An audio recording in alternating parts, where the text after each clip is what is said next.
বিসমিল্লাহির রহমানির রহিম। আপনি কি এই সময় কোনো সমস্যায় আছেন?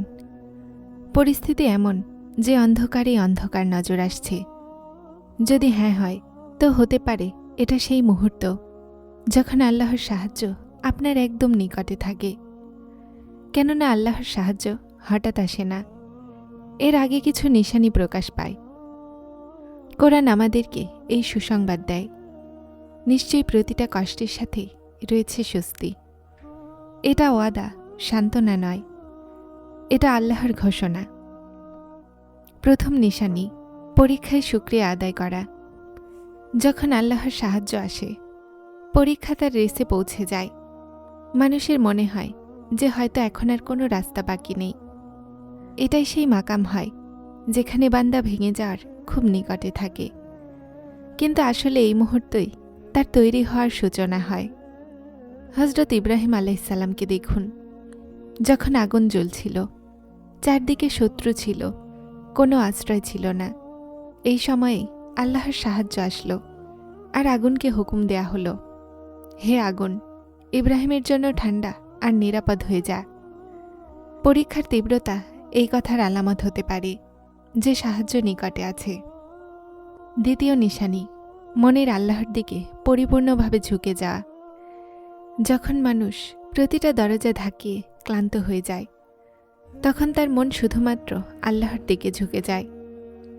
দোয়াতে অশ্রু বেড়ে যায়, সিজদা লম্বা হয়ে যায়, আর রাতগুলোর একাকিত্বে রবের সাথে কথা বলা শুরু হয়ে যায়।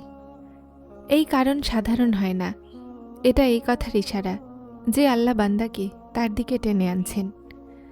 আর যখন বান্দা খাস হৃদয়ে ফিরে আসে, তো সাহায্যের দরজাগুলো খুলতে লাগে।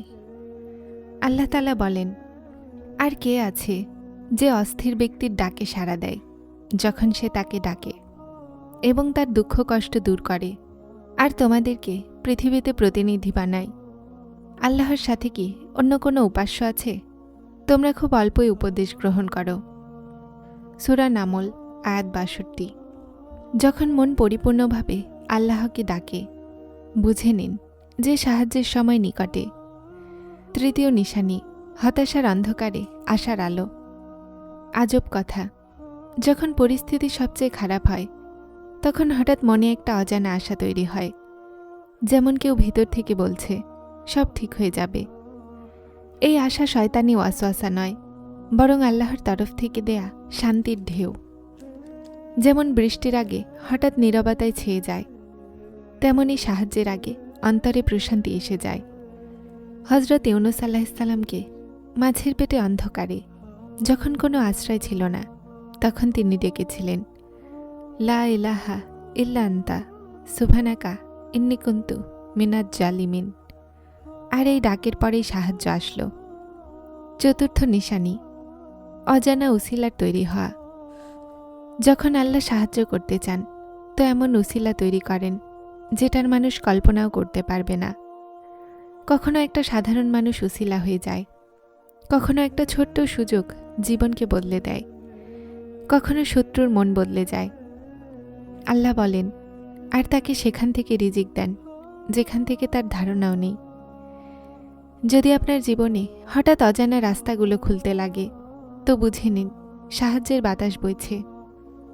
কখনো কি এমন হয়েছে সব রাস্তা বন্ধ ছিল, কিন্তু হঠাৎ পরিস্থিতি বদলাতে লেগেছে? আপনি কি জানেন আল্লাহর সাহায্য আসার আগে মন, পরিস্থিতি আর মানুষের মাঝে পরিবর্তন আসতে শুরু হয়ে যায়? আজ আমরা বাকি 4টি নিশানির ব্যাপারে জানব, যা এই কথার ইশারা দেয় যে আল্লাহর সাহায্য নিকটে। পঞ্চম নিশানি, প্রকাশ্য নিশানির ভেঙে যাওয়া। যখন আল্লাহর সাহায্য করতে চান, তো প্রথমে প্রকাশ্য আশ্রয় শেষ হয়ে যায়, যেন বান্দা এটা বুঝে যায় যে আসল আশ্রয় শুধুমাত্র আল্লাহ।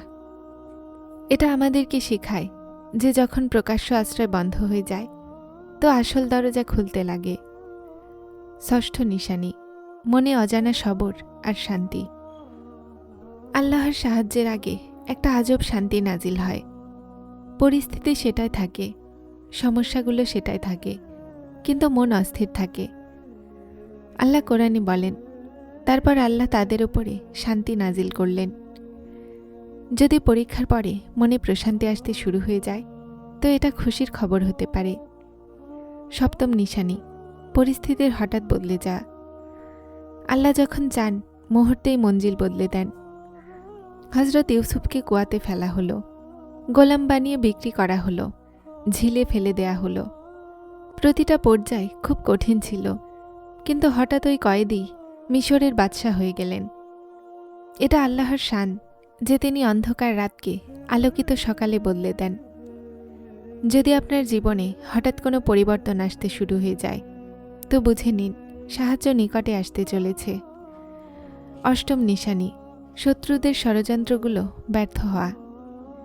যখন আল্লাহ সাহায্যের সিদ্ধান্ত নিয়ে নেন তো শত্রুদের পরিকল্পনা তাদের দিকেই ফিরে যায়। ফিরআউন হজরত মূসাকে শেষ করার ষড়যন্ত্র করেছিল, কিন্তু সেই মূসাই তার মহলে বড় হয়েছিল।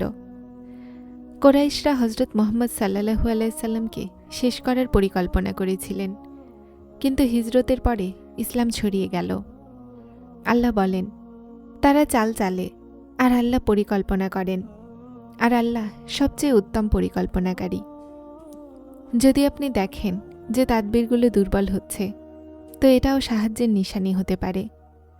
যখন পরীক্ষা বেড়ে যায়, যখন মন আল্লাহর দিকে পরিপূর্ণভাবে ঝুঁকে যায়, যখন আশার আলো দেখা যায়, যখন অজানা রাস্তা তৈরি হতে লাগে, যখন প্রকাশ্য আশ্রয় শেষ হয়ে যায়, যখন মনে শান্তি চলে আসে, যখন পরিস্থিতি বদলাতে লাগে, আর যখন শত্রুরা ব্যর্থ হতে লাগে, তো বুঝে নিন আল্লাহর সাহায্য নিকটে আছে। যদি আল্লাহর সাহায্যের নিশানিগুলো প্রকাশ পেতে লাগে তো আমরা কি কিছু এমন করতে পারি যে সেই সাহায্য আরও নিকটে এসে যায়?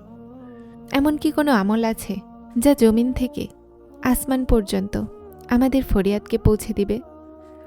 আজ আমরা শুধু নিশানিগুলোর ব্যাপারেই কথা বলবো না, বরং এটা জানব যে আল্লাহর সাহায্য নিজের জীবনে কিভাবে আনা যায়। প্রথম বাস্তবতা, সাহায্য ঈমানের সাথে জড়িয়ে আছে। আল্লাহ তাআলার ওয়াদা আছে, যদি তুমি আল্লাহর দ্বীনের সাহায্য করবে তো তিনি তোমার সাহায্য করবেন। আল্লাহর সাহায্য শুধুমাত্র কঠিন সময়ে ডাকাতে পাওয়া যায় না, বরং প্রকৃত বিশ্বস্ততা আসে, নামাজে ক্লান্তি, হারাম হালালের পরোয়া না করা, আর তারপরে এই আশা রাখা যে সাহায্য জলদি আসুক। এটা ইনসাফ নয়। তৃতীয় বাস্তবতা, সত্য তওবা আল্লাহর সাহায্যকে নিকটে আনে। যখন বান্দা খাস হৃদয়ে বলে, ইয়া আল্লাহ, আমি ভুল করেছি, আমাকে ক্ষমা করে দিন, তো আল্লাহ মাফ করে দেন। যদি আপনি চান যে সাহায্য নিকটে এসে যাক তো ইস্তেগফারকে আপনার তাসবিহ বানিয়ে নিন। যখন সবর আর বিশ্বাস দৃঢ় হয়ে যায় তো তখন মজেজা হয়। নবী করিম সাল্লাল্লাহু আলাইহি সাল্লাম বলেন, দোয়া মুমিনের হাতিয়ার, কিন্তু শর্ত এটাই যে দোয়া মনের গভীর থেকে হোক, জবান থেকে নয়। যদি আপনি বারবার দোয়া করছেন কিন্তু পরিস্থিতি বদলাচ্ছে না তো বুঝে নিন পরিবর্তনের আমল শুরু হয়ে গেছে। শেষ প্রশ্ন আপনার জন্য, আপনি কি এই সময়ে পরীক্ষায় আছেন নাকি সাহায্যের পর্যায়ে দাখিল হয়েছেন? কমেন্টে লিখুন। আল্লাহর সাহায্য আপনার সাথে আছে। বিশ্বাস রাখুন যে রব বিপদে আপনার সাথে ছিলেন তিনি স্বস্তিতেও আপনার সাথ ছাড়বেন না। যারা চ্যানেলটিতে নতুন এসেছেন তারা হেদায়েত চ্যানেলটিকে সাবস্ক্রাইব করে আমার সাথে থাকুন। আসসালামু আলাইকুম।